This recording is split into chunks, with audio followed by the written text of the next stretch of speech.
Hello दोस्तों, ये कहानी सविता की है।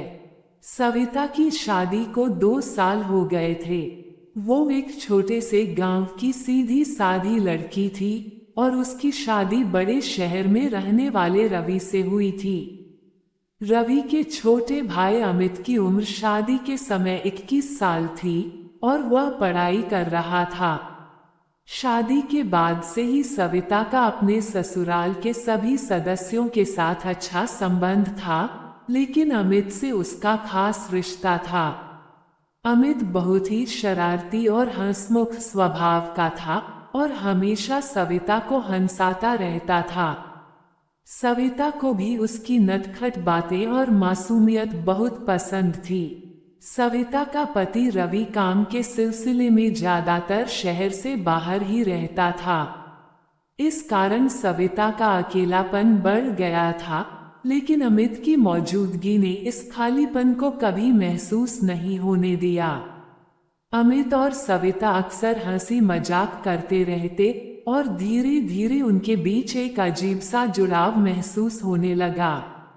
सविता को इस बात का एहसास तब हुआ जब एक दिन अमित ने उसकी मदद करते हुए उसके हाथ को अपने हाथों में लिया।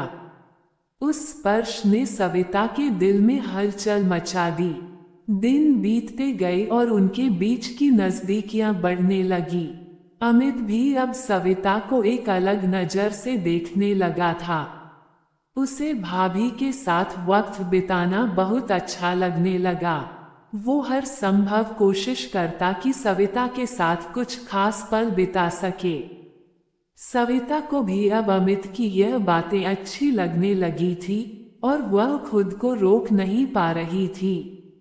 एक दिन की बात है, रवि फिर से किसी काम से शहर से बाहर गया हुआ था। घर में सिर्फ सविता और अमित थे। रात का वक्त था और बाहर तेज बारिश हो रही थी। बिजली चली गई और चारों तरफ अंधेरा छा गया। सविता ने मोमबत्ती जलाई और उसे कमरे में रख दिया। तभी अमित भी वहां आ गया। भाभी, बारिश बहुत जोर की हो रही है, आपको डर तो नहीं लग रहा? अमित ने मुस्कुराते हुए पूछा। सविता ने उसकी ओर देखते हुए कहा, नहीं, डर क्यों लगेगा, तुम हो न यहाँ। अमित उसकी इस बात पर हंस दिया। दोनों साथ बैठकर बातें करने लगे। बारिश की बूंदों की आवाज और उस अंधेरे कमरे में दोनों के दिलों की धड़कनें एक दूसरे से बढ़ने लगी। अचानक बिजली वापस आई और दोनों एक दूसरे की आंखों में खो से गए। सविता को पहली बार एहसास हुआ कि वह अमित के इतने करीब आ चुकी है कि अब पीछे हटना मुश्किल था।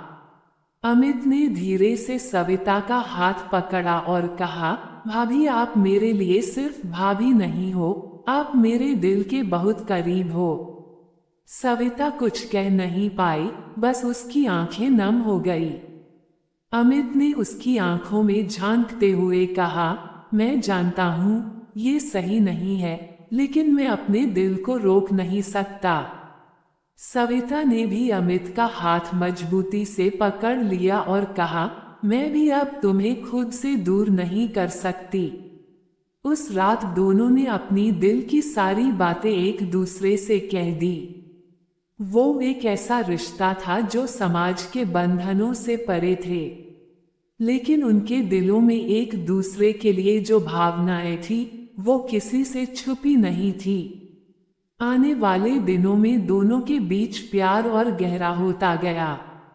सविता और अमित अब एक दूसरे के बिना खुद को अधूरा महसूस करने लगे थे, लेकिन दोनों जानते थे कि ये रिश्ता ज्यादा समय तक छुपा नहीं रह सकता। सविता को अपने पति और परिवार के बारे में भी सोचना था। कुछ दिनों बाद सविता ने अमित से कहा, अमित, ये सब जितना खूबसूरत है उतना मुश्किल भी। हमें इस रिश्ते को खत्म करना होगा, इससे पहले कि कोई इसे जान सके। अमित के चेहरे पर उदासी छा गई, लेकिन उसने सविता की बात को समझा। वह जानता था कि समाज और परिवार के सामने उनका रिश्ता टिक नहीं पाएगा। मैं तुम्हारे बिना नहीं रह सकता, भाभी, अमित ने आंसू भरी आंखों से कहा। लेकिन हमें रहना होगा, अमित, सविता ने मजबूरी से कहा। हमारे प्यार का कोई भविष्य नहीं है। फिर धीरे धीरे दोनों एक दूसरे से दूरी बनानी शुरू कर दी। सविता ने अपनी भावनाओं को दबाने की कोशिश की और अमित भी अपने दिल को समझाने की। लेकिन उनके दिलों में जो प्यार था, वो हमेशा के लिए दबा हुआ रह गया। सविता ने अपने कर्तव्यों को निभाना शुरू कर दिया और अमित ने भी खुद को पढ़ाई और करियर में लगा दिया। दोनों के बीच का रिश्ता भले ही खत्म हो गया हो, लेकिन उनके दिलों में एक दूसरे के लिए जो प्यार था, वो कभी खत्म नहीं हुआ। ये एक अधूरी प्रेम कहानी थी, जिसे समाज और जिम्मेदारियों ने पूरा नहीं होने दिया। लेकिन कभी कभी अधूरी कहानियां ही सबसे खूबसूरत होती हैं, क्योंकि वो हमेशा दिलों में जिंदा रहती हैं।